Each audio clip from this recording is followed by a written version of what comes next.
Good morning twelfth class. बेटा अपनी पिछली वीडियो में मैंने आपको एनर्जी बैंड के आधार पर कंडक्टर्स यानी कि चालक, सेमीकंडक्टर यानी कि अर्धचालक और इंसुलेटर यानी कि अचालक के बारे में बताया था। अब नेक्स्ट मैंने आपको कहा था कि हम सेमीकंडक्टर्स के बारे में पढ़ेंगे। तो सेमीकंडक्टर्स जो हैं,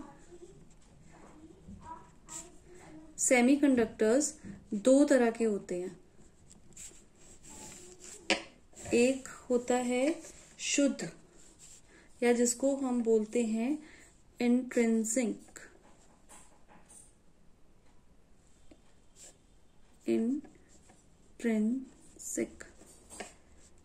और एक होता है एक्सट्रिंसिक,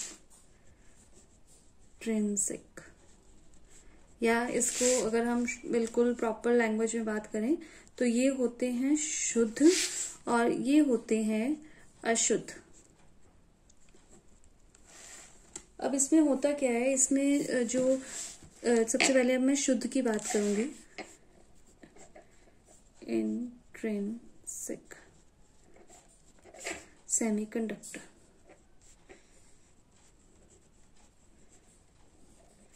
तो इस तरीके के जो अर्धचालक होते हैं इनमें विद्युत का कैसे चालन होता है, इलेक्ट्रिसिटी कैसे पास होती है। तो जो सबसे कॉमन अर्धचालक हैं जो हमने पढ़े हैं वो है सिलिकॉन, जिसका मैंने आपको एनर्जी बैंड एक्सप्लेन भी किया था। Then germanium. तो ये दोनों ही जो हैं इनकी जो संयोजकता है वो है 4। संयोजकता कैसे पता चलती है? जो बाहरी कक्षा के इलेक्ट्रॉन्स होते हैं वो संयोजकता को रिप्रेजेंट करते हैं। इट मीन्स ये दोनों जो हैं वो कैसे हैं? टेट्रावेलेंट है। टेट्रा मतलब चतु, वैलेंट मतलब संयोजी। ये दोनों कैसे हैं? चतु संयोजी हैं। इसका मतलब ये है कि चाहे जर्मेनियम हो चाहे सिलिकॉन हो, इनके प्रत्येक परमाणु में 4 संयोजक इलेक्ट्रॉन जो हैं वो नाभिक, और जो 4 संयोजक इलेक्ट्रॉन्स हैं वो क्रोड, जो आंतरिक क्रोड है उसके चारों ओर स्थित होते हैं। अब ये आंतरिक क्रोड क्या है? ये जो मैं कह रही हूँ कि संयोजी इलेक्ट्रॉन्स कौन से होते हैं? जो बिल्कुल बाहरी कक्षा के इलेक्ट्रॉन होते हैं। तो अभी मैंने कहा कि 4 संयोजी इलेक्ट्रॉन एक आंतरिक क्रोड के चारों ओर स्थित होते हैं। तो आंतरिक क्रोड में एक तो नाभिक आएगी जिसमें प्रोटॉन और न्यूट्रॉन होते हैं, साथ में जो अंदर की कक्षाओं के इलेक्ट्रॉन होते हैं, जैसे पहली कक्षा में 2 इलेक्ट्रॉन, दूसरी में 8 इलेक्ट्रॉन। तो ये जो है ये सब हो गए, और बाहरी कक्षा में जितने भी 4 इलेक्ट्रॉन। तो ये जो है ये हो गया आंतरिक क्रोड। तो जो संयोजी इलेक्ट्रॉन होते हैं जो संयोजकता को प्रदर्शित करते हैं या जिसके कारण ही एनर्जी बैंड्स बनते हैं या जो विद्युत चालन के लिए रिस्पॉन्सिबल हैं, ये सारे जो संयोजी इलेक्ट्रॉन होते हैं सिलिकॉन में या जर्मेनियम में 4 संयोजी इलेक्ट्रॉन होते हैं, और ये कहाँ होते हैं? आंतरिक क्रोड के चारों ओर स्थित होते हैं। और आंतरिक क्रोड का मतलब एक तो न्यूक्लियस यानी कि नाभिक, साथ ही साथ जो अंदर आंतरिक जो इलेक्ट्रॉन है वो उसके चारों ओर स्थित होते हैं। मीन्स कि जो क्रोड है उस पर कितना आवेश होगा? +4e आवेश होगा। अब अगर हम एक बात करें कि एक हम रचना देखें, सपोज जर्मेनियम या सिलिकॉन किसी में से भी, किसी भी क्रिस्टल में एक परमाणु जो है किस तरीके से व्यवस्थित होता है, तो हम ये देखते हैं। मैं एक डायग्राम बनाती हूँ। ये जो डायग्राम है ये क्रिस्टल का है, चाहे सिलिकॉन हो चाहे जर्मेनियम हो। और क्रिस्टल आपको पता है क्या होता है? Collection of atom. तो इसमें बहुत सारे एटम्स शो करते हैं हम।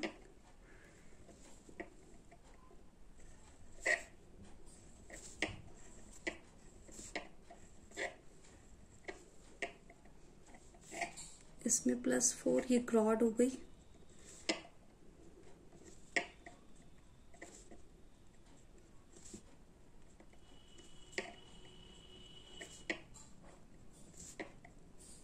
और इसके चारों ओर हैं 4 इलेक्ट्रॉन्स। यहाँ भी 4 इलेक्ट्रॉन्स, यहाँ भी 4 इलेक्ट्रॉन्स, यहाँ भी 4 इलेक्ट्रॉन्स, यहाँ भी 4 इलेक्ट्रॉन्स,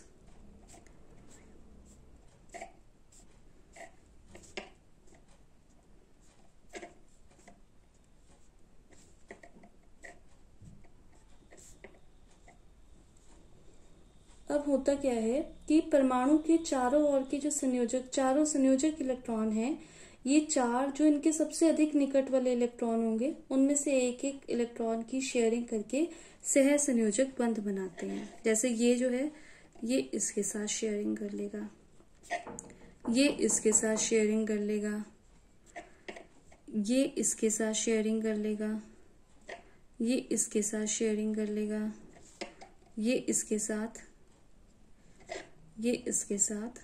इसी तरीके से ये आपस में शेयरिंग करेंगे, ये आपस में शेयरिंग करेंगे, ये आपस में शेयरिंग करेंगे, ये करेंगे। तो इस तरीके से सह संयोजक बंधों का निर्माण हो जाएगा। ये आपने केमिस्ट्री में पढ़ा हुआ है, जहां पर इलेक्ट्रॉनों की शेयरिंग होती है वहां पर सह संयोजक बंध बनते हैं, और जहां पर इलेक्ट्रॉनों का आदान प्रदान होता है, मतलब एक परमाणु जो है इलेक्ट्रॉन देता है, दूसरा लेता है, वहां पर वैद्युत संयोजी बंध बनते हैं। तो इस तरीके से एटम में जो है सह संयोजक बंधों का निर्माण होता है। और ये बंध क्या करते हैं, जो पड़ोसी, जो इनके नेबर में जो एटम्स हैं, उनके बीच के में बाइंडिंग फोर्स, बंधन बल को प्रदान करते हैं। जब जो बिल्कुल शून्य टेम्परेचर होता है, मतलब परम शून्य ताप की अगर हम बात करें, तो क्या होता है कि चाहे वो जर्मेनियम हो, चाहे सिलिकॉन हो, जीरो टेम्परेचर की मैं बात कर रही हूँ, जर्मेनियम और सिलिकॉन के जो सभी संयोजक इलेक्ट्रॉन हैं, वो अपने क्रॉड के साथ टाइटली बंधे रहेंगे जीरो टेम्परेचर पे। इट मीन्स जीरो टेम्परेचर पर जब वो टाइट बंधे रहेंगे तो फ्री इलेक्ट्रॉन्स तो मिलेंगे नहीं। तो जो अर्धचालक है ये किसकी तरह काम करते हैं, 0 डिग्री, केल्विन में डिग्री नहीं लगाते, 0 केल्विन ताप पर, या इसको हम बोलते हैं परम शून्य ताप पर। परम शून्य ताप पर जो अर्धचालक होते हैं वो किसकी तरह व्यवहार करते हैं, अर्धचालक व्यवहार करते हैं, अचालक की तरह, इंसुलेटर्स की तरह, क्योंकि इनमें फ्री इलेक्ट्रॉन्स नहीं होते, मुक्त इलेक्ट्रॉन नहीं होते। मुक्त इलेक्ट्रॉनों की वजह से ही तो विद्युत का चालन होता है। अब अगर हम सामान्य ताप की बात करें, सामान्य ताप मतलब जैसे जो रूम टेम्परेचर होता है, रूम टेम्परेचर पर बात करें तो रूम टेम्परेचर पे क्या होता है कि जर्मेनियम या सिलिकॉन, ये जो मैं बात कर रही हूँ ये जर्मेनियम और सिलिकॉन दोनों के लिए है। तो आगे से अब मैं सिर्फ एक ही चीज मेंशन करूंगी, या तो जर्मेनियम या फिर सिलिकॉन। तो जर्मेनियम या सिलिकॉन जो है, इसमें जो क्रिस्टल के अणु हैं वो कंटिन्यूएशन में गति करते रहते हैं, और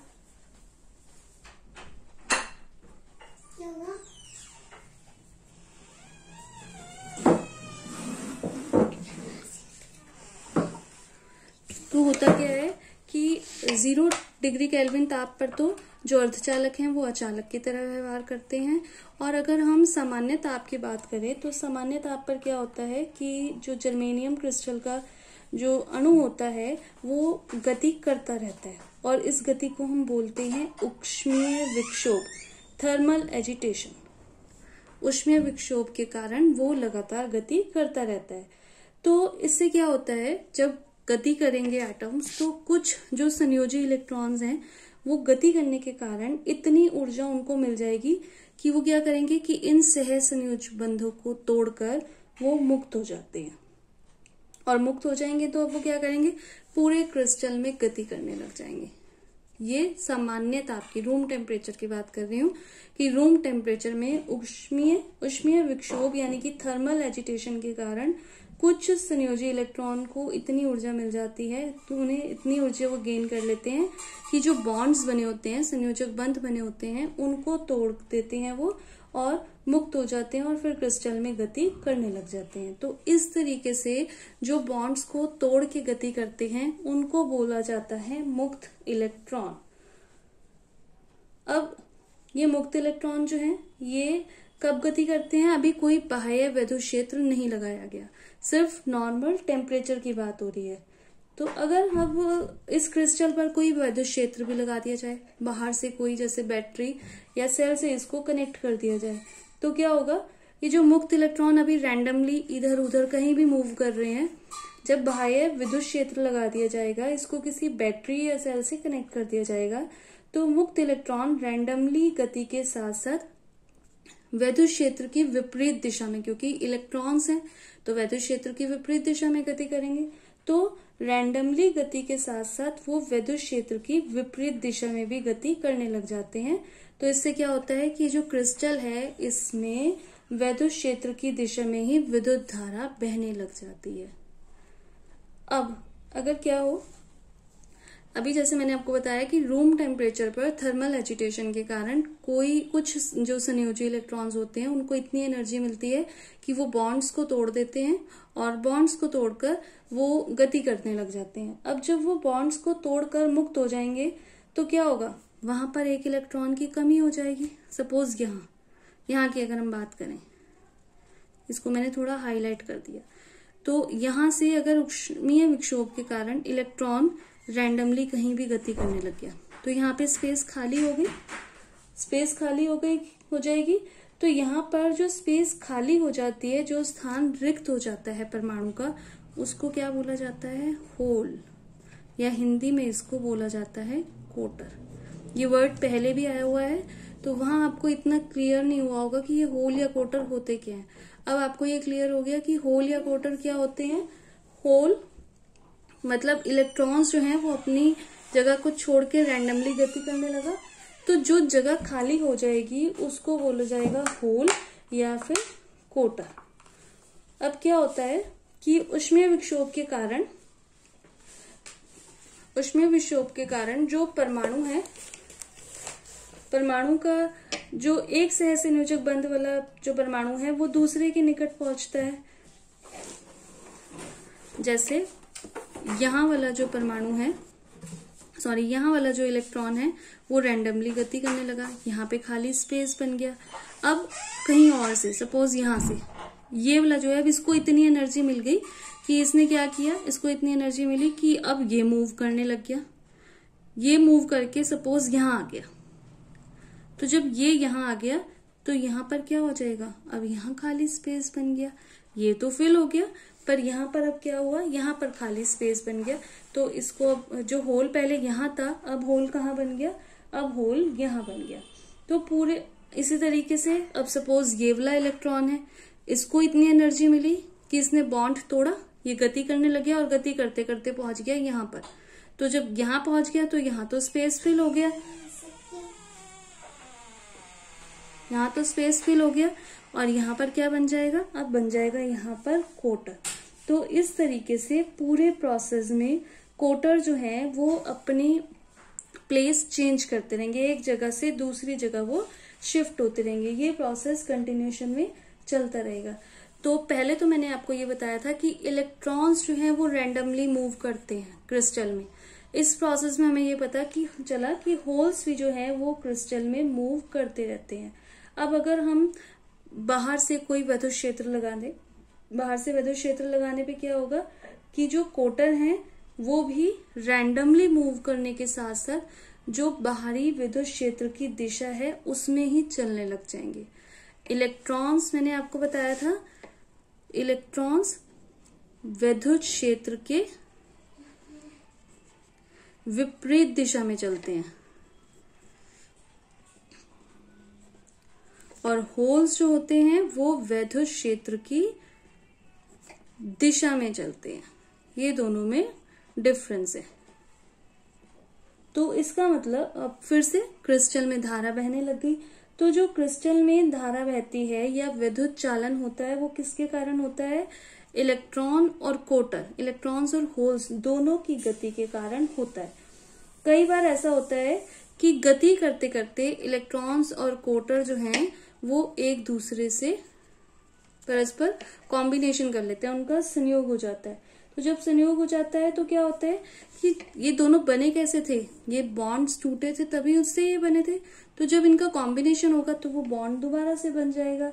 तो उसी टाइम जब इनका कॉम्बिनेशन हो जाएगा तो इलेक्ट्रॉन और होल दोनों का जो एग्जिस्टेंस है, जो अस्तित्व है, वो उसी टाइम खत्म हो जाएगा।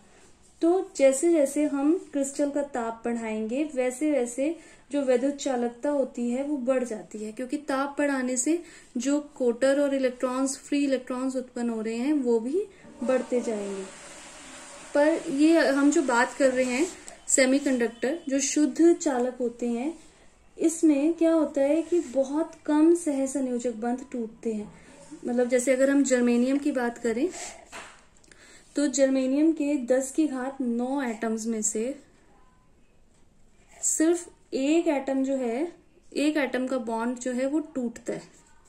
तो इसका मतलब आपको पता चल रहा है कि कितने कम बॉन्ड टूटते हैं।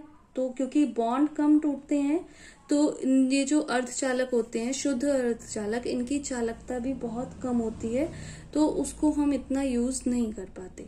इसीलिए जो उपयोगी हैं वो कौन से हैं? अशुद्ध वाले अर्धचालक। अब नेक्स्ट वीडियो में हम अशुद्ध अर्धचालक पढ़ेंगे।